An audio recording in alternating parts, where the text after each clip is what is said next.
আসসালামু আলাইকুম শিক্ষার্থী বন্ধুরা। আজ পহেলা জানুয়ারি 2025। প্রতিদিনের প্রকাশিত বিভিন্ন দৈনিক পত্রপত্রিকা থেকে সংগ্রহকৃত আমাদের আজকের এই কারেন্ট অ্যাফেয়ার্স। গতকালকের কারেন্ট অ্যাফেয়ার্সে তোমাদের জন্য প্রশ্ন ছিল, আনুষ্ঠানিকভাবে সোভিয়েত ইউনিয়নের বিলুপ্তি কবে হয়? উত্তর হচ্ছে 1991 সালে। বেগম রোকেয়া বিশ্ববিদ্যালয়ের ইংরেজি বিভাগের শিক্ষার্থী আবু সাঈদ শহীদ হন কবে? উত্তর হচ্ছে 16 জুলাই 2024।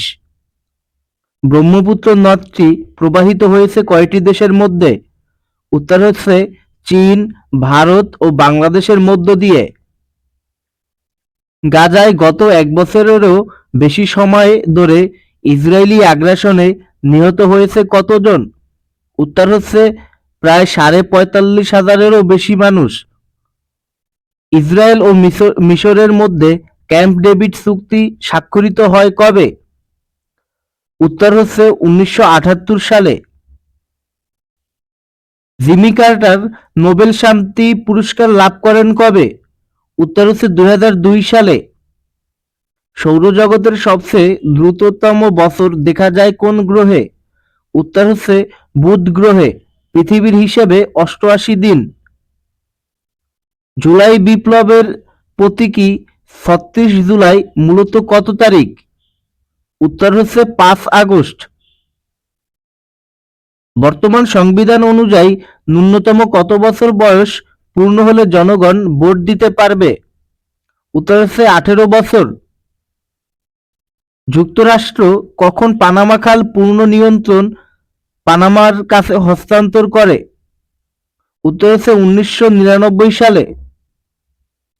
ক্যাম্প ডেভিড চুক্তি কোন কোন দেশের মধ্যে হয়েছিল? উত্তর হচ্ছে মিশর এবং ইসরায়েল।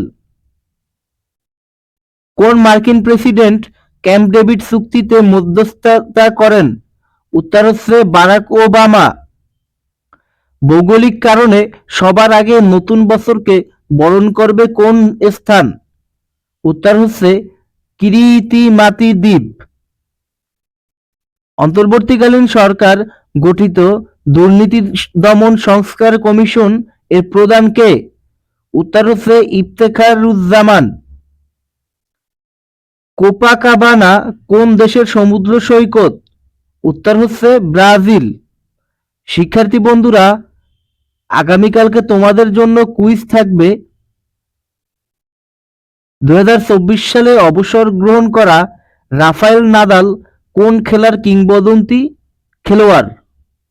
ভিডিওটি ভালো লাগলে অবশ্যই ডেইলি শিক্ষা ইউটিউব চ্যানেলকে সাবস্ক্রাইব করবে। ধন্যবাদ সবাইকে।